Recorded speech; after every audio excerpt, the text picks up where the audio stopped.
Welcome everybody. This is another episode of Letters from You, Advice from Me. I got another letter from a 35-year-old woman working at a big consultation firm in a metropolitan city. Let's call her Eden. Hi Eden. And here she writes, I hope this letter finds you well. In the past, I have greatly enjoyed and benefited from your yoga classes. They have been a heaven of tranquility and a source of strength for me. Thank you very much. However, I am writing to you today because I find myself in a bit of a struggle that started with my physical body. In recent months, and with the holidays ahead, my job has undergone significant changes, longer hours, higher pressure environment, and the expectation of the clients and the company have pushed me to the edge of going crazy. Okay, please stay on that edge and come a little further back. On top of this, I have been dealing with some personal challenges, including caring for an aging parent. Thank you very much for doing that. And navigating a difficult relationship with a close family member. These stresses have impacted my lifestyle in ways I didn't expect. I have noticed that I have gained weight, and it has been hard to accept this change in my body. I have tried several methods to manage this. I experimented with some diets. I did intense workout routines, but nothing seems to work in a sustainable way. I'm still taking the yoga, but I don't feel the difference it made when I first began. My energy levels are low, and I often find myself emotionally and physically drained. And what's worse is I feel my partner's attraction is diminishing, and I don't feel wanted or desired. I'm reaching out to ask for your advice on how to navigate this challenging phase. I feel like I'm doing everything I can with no results. Are there any specific practices or routines you would recommend that could help me? I trust your expertise and value your perspective deeply. Any suggestions or insights you could provide would be greatly appreciated. I'm eager to find a path back to a healthier, more centered version of myself. Thank you for taking the time to read my letter and always making me feel cared in your classes. I look forward to hearing from you soon. Warm regards, Eden. Hi, Eden. Okay, let's hit the road. Safety first, put the seatbelt on, and then dissect this. It starts with the stress, and now on top of the stress, you are caring for an aging parent, which is interesting because now the roles have changed. You know, always in the first part of your life your parent is caring for you. Now you are caring back for them, which in the United States it's not a norm, so I appreciate you taking care of your parents. On top of this, you are navigating a hard situation with a close family member, and as you have gained weight, you don't feel attracted or desired from your partner either. You didn't really mention whether your partner said anything about this or this is how you feel, but I will take it as this is how you feel for now. So I also understand that this is not as simple as calorie in, calorie out. You are doing everything you can, you are trying your best, but it's still not working. So we have to understand the first thing, how your body responds to cortisol. There are some types of people that their body responds to cortisol by gaining weight, and there are some people who respond to cortisol by losing weight. So I'm assuming you are on the first group, and regardless of what you eat, what is your diet, your body does not care if its stress response, if its response to stress is to gain weight. Even if you are taking less calories than you burn, you will still put on fat because your body thinks it's safer that way. So first thing you have to understand is, now we already understood, when you are under stress, when the cortisol levels are high, what's happening is basically your body thinks it's dying. It's in an unsafe, unsustainable situation, and the best way to fight this is to hold on to the little bit of nutrition yet you are giving it to it. So we have to address the stress levels in order to regain the body composure that you are trying to get. Another part is your hippocampus. There's a part of your brain, and in your hippocampus there is a virtual you. You know, there is you, legs, arms, head, your torso, your body in the physical realm, and there is also virtual body image that is stored in your brain. So if in your brain the coding is you are healthier, stronger, safer, better when you are fat, then your body will immediately revert to that default when you are in an unsafe situation. Obviously your body thinks you are not in a safe place, and all the reasons are, you know, your work, your family, and your relationship. All the reasons are turning into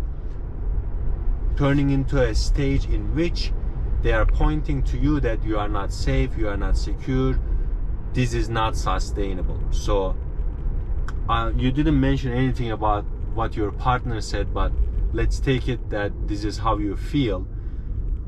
My question to you is, do you feel desired? Do you feel useful? Do you feel wanted? Maybe other people desired you, wanted you, sought you before, and then that made up for the gap that you didn't feel those things towards yourself. But there are many examples of celebrities. People adore them, they have millions of fans, but they don't have the self-value that is stemming from their own worth. So let's say I am only valuable if 1 million people buys my records, and then 1 million people buys my records, I feel valuable a little bit, but then it diminishes because it's not me wanting myself, it's not me caring for myself, it's me outsourcing that self-love and self-care and self-esteem and self-respect from other people. So now you're in a situation in which maybe your job gave you some kind of a fulfillment, but now it's overloading. Maybe you had a nice relationship with your family members, but now you are overbearing yourself with all the extra you have to do. And your partner, you don't feel like your partner wants or desires you because you have gained weight. I am asking you, do you desire yourself? Do you like where you are in your life right now? That is the most important question.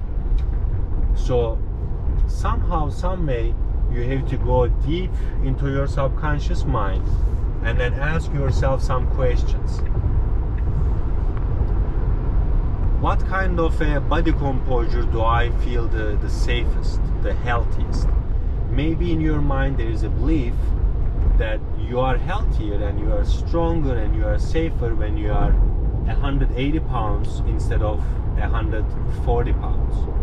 I don't know your height, I don't know how heavy you are, I'm just making up these numbers so everybody can adjust accordingly.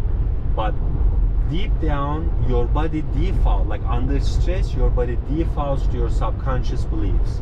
And then you have to be the person to go to your subconscious mind and re-educate. Hey, you are healthier when you are 150 pounds. You are stronger when you are in this body composure.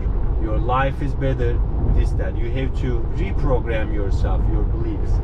And how do you do that? It's by doing a lot of self-inquiry. Go back to the times in which you felt stressed and how you got out of those stressful situations. They could be a tell. But in your mind, you have to believe that you will be stronger, you will be healthier, you will be more productive. Whatever you think your life is worth living, it will be when you are at a certain weight. I'm just emphasizing the weight because that is the title of your letter. But I have to say, your mind defaults to its safest version when the stress levels, when the threats, when the obstacles increase. So maybe go back and then forget about the problems that you are going through, your immediate close family member. Forget about the diminishing desire of your partner, this and that. And then ask yourself, how do I desire myself? What is the best? What is the healthiest? What is the strongest? What is the loveliest version of myself? And then start to give those things to yourself. Once you start to desire your healthiest self, once you start to want yourself, then all the other people you will see will be desiring, wanting, respecting you as well. But it has to start with you. So of course you have to understand the cortisol levels, and for the cortisol levels, breathing exercises are very, very helpful. There are 100,000 different breathing exercises probably, but I will give you a very basic routine. If you want to decrease the stress levels in your body, your exhales have to be longer than your inhales. If you want to increase the energy levels in your body, then your inhales have to be longer than your exhales.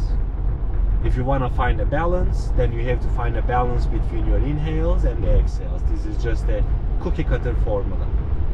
And in order to find more energy, maybe do some invigorating breathing exercises in order to relax yourself at work, at your job, when you get up in the morning. Learn how to breathe from your belly. I think if there is one thing that's going to help everybody, regardless of any situation, is to understand their diaphragm. Learn about your diaphragm, activate your diaphragm. The best way to activate your diaphragm is having long, extended exhales. When you exhale, exhale, exhale, exhale, exhale, the first inhale you take is almost like a baby's inhale. Babies know, in the beginning, they always breathe towards their belly, but then as we learn other brainwashed, wrong programming things, just like we know in life, our breathing pattern changes too. So start to breathe like a confident person. Start to breathe like a desired person. Start to breathe like a person who has self-esteem, self-respect, and self-love.